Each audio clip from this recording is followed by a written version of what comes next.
Hello दोस्तों, मेरे channel फिल्मकार में आपका स्वागत है।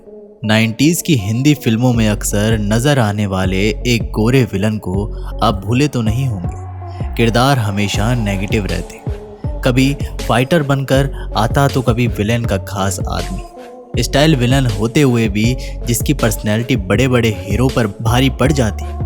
नाम था गेविन पैकर्ड। 90 के बॉलीवुड का मशहूर बॉडी बिल्डर गुंडा। मगर क्या आप इस अदाकार के अंत से वाकिफ हैं?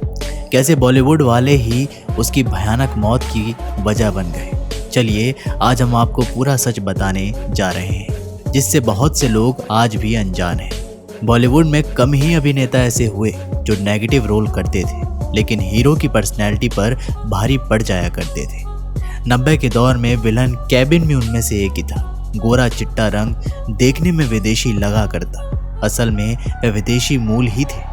उनके दादा जॉन पैकर्ड आयरिश अमेरिकन मूल के थे।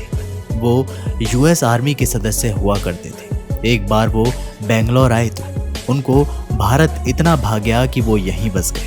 इनके पोते गेविन 9 जून 1964 को मुंबई में जन्मे थे। पिता अनपैक्ड ने कोंकणी महाराष्ट्र लड़की बारबरा से शादी की थी।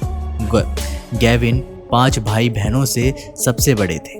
बचपन में भी पिता ने अच्छे स्कूल में दाखिला करवाया। खुद इंजीनियर थे तो चाहते थे कि गेविन भी इंजीनियर बने, मगर गेविन का मन पढ़ाई में लगता ही नहीं था। उसका बचपन से ही एक शौक था, बॉडी बिल्डिंग का। बस वो पढ़ाई लिखाई छोड़कर जिम में कसरत किया करते। 16 साल की उम्र में गेविन ने अच्छी खासी बॉडी बना ली और बड़ी बड़ी बॉडी बिल्डिंग प्रतियोगिता में भी हिस्सा लेने लगे।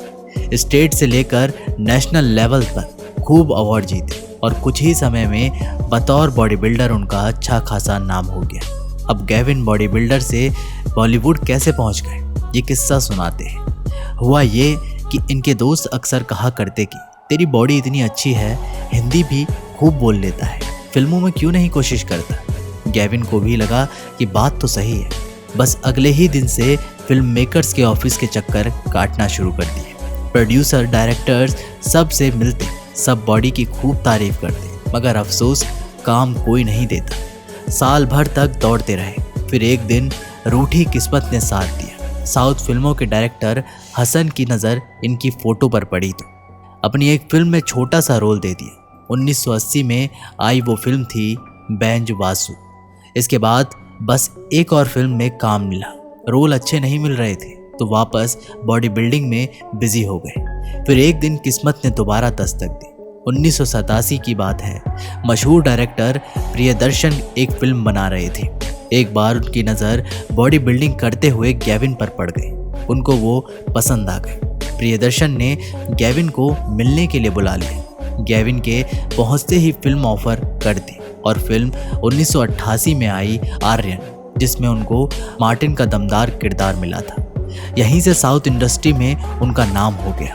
अगले ही साल उनको अभिनेता मोहनलाल के साथ फिल्म मिल गई। सीजन अब साउथ के साथ हिंदी फिल्मों में ऑफर भी उनको आने लगे, मगर किरदार गिरे दर्जे के होते। जैसे 1988 में आई नफरत की आंधी में ही मेन रोल, 1989 में आई नाइंसाफी में टार्जन का किरदार। इसके अलावा इलाका, त्रिदेव, थानेदार जैसी फिल्में करने के बाद भी खास पहचान नहीं बन रही थी।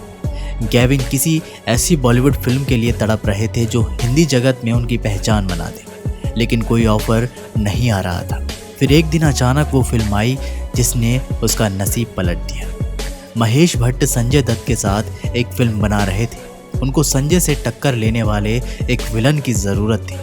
एक दिन अचानक उनकी नज़र गेविन की एक फिल्म पर पड़ी। महेश को वो पसंद आ गई और फौरन मिलने के लिए बुला लिया। गेविन पहुंचे तो महेश बोले, मैं संजय दत्त के साथ फिल्म बना रहा हूँ, उसमें विलन के बॉडी बिल्डर का अच्छा रोल है, करोगे?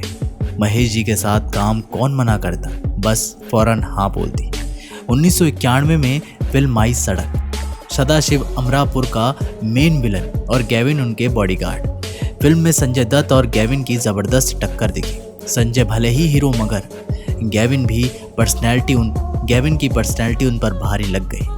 फाइटर के ऐसे ऐसे किरदार मिलने लगे कि लोग इनकी बॉडी देखते ही रह जाते। शाहरुख खान, अक्षय कुमार, गोविंदा मिथुन से लेकर नाना पाटेकर जैसे बड़े बड़े सितारों के साथ फिल्में मिलने लगी। चमत्कार, तिरंगा, दीदार, आंखें, वक्त हमारा है, तड़ीपार, यशवंत, लोहार, खिलाड़ियों का खिलाड़ी से लेकर बड़े मियाँ छोटे मियाँ जैसी न जाने कितनी हिट फिल्मों में अपना हुनर दिखाया। 90s के दशक इनका नाम भले ना जानते, लेकिन गोरा फाइटर कहो तो फौरन पहचान जाते।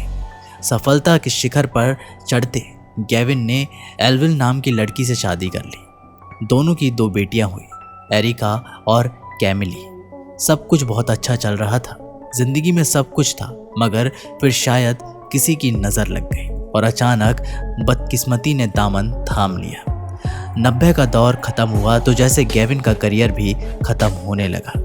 नसीब रूठ गया, फिल्में मिलनी बंद हो गई, छोटे मोटे रोल भी कोई नहीं दे रहा था। डायरेक्टर प्रोड्यूसर के पास जाते कोई रोल नहीं देता। बड़े बड़े स्टार से दोस्ती पहचान थी, लेकिन किसी ने साथ नहीं दिया। साल 2002 में आखिरी बार फिल्म जानी दुश्मन में छोटा सा रोल मिला। बस गेविन अकेले पड़ गए। काम रहा नहीं तो डिप्रेशन की बीमारी ने घेर लिया। आंखों के सामने करियर बर्बाद हो रहा था, जिसे एक्टर सहन नहीं कर पाया और शराब पीने लगा। पहले गेविन ने शराब पी, फिर शराब उनको पीने लग गई। फिल्मों से जो कमाया था वो धीरे धीरे खत्म हो गया। फिर साल 2010 में वो घटना हो गई जिसने गेविन को पूरा बर्बाद कर डाला। शराब के नशे में गेविन बाइक से कल्याण जा रहे थे। नशे में धुत होने की वजह से उनका बहुत भयानक एक्सीडेंट हो गया। वो रोड किनारे बेहोश पड़े हुए थे। कुछ लोगों ने चेहरे से उनको पहचान लिया। फौरन गेविन को अस्पताल पहुंचाया गया, मगर हादसा इतना बड़ा था कि वो उठने की काबिल भी नहीं थे और बेड रिडन हो गए। बेरोजगारी और शराब के बाद एक्सीडेंट ने उनकी निजी जिंदगी खराब कर दी। उनकी पत्नी ने गेविन को तलाक दे दिया और दोनों बेटियों के साथ लंदन चले गए। 90 का मशहूर एक्टर दयनीय हालत में बेड पर पड़े पड़े अपने दिन गिनने लगा। तरस खाकर उनका भाई डैरिल उन्हें अपने घर ले आया, मगर एक्सीडेंट के बाद उनकी हालत फिर बिगड़ती ही चली गई। गेविन को सांस की गंभीर बीमारी लग गई। 18 मई 2012 के दिन अचानक गेविन की सांस उखड़ने लगी। तड़पते भाई को जब तक अस्पताल ले जाया जाता, उनके तड़पते हुए वहीं पर मौत हो गई। हैरानी की बात थी कि उनके अंतिम संस्कार में बॉलीवुड का कोई अभिनेता नजर नहीं आया था। 90 का बेजोड़ विलन गुमनामी में तड़प तड़प कर मर गया। दोस्तों, आपको गेविन पैकर्ड याद है?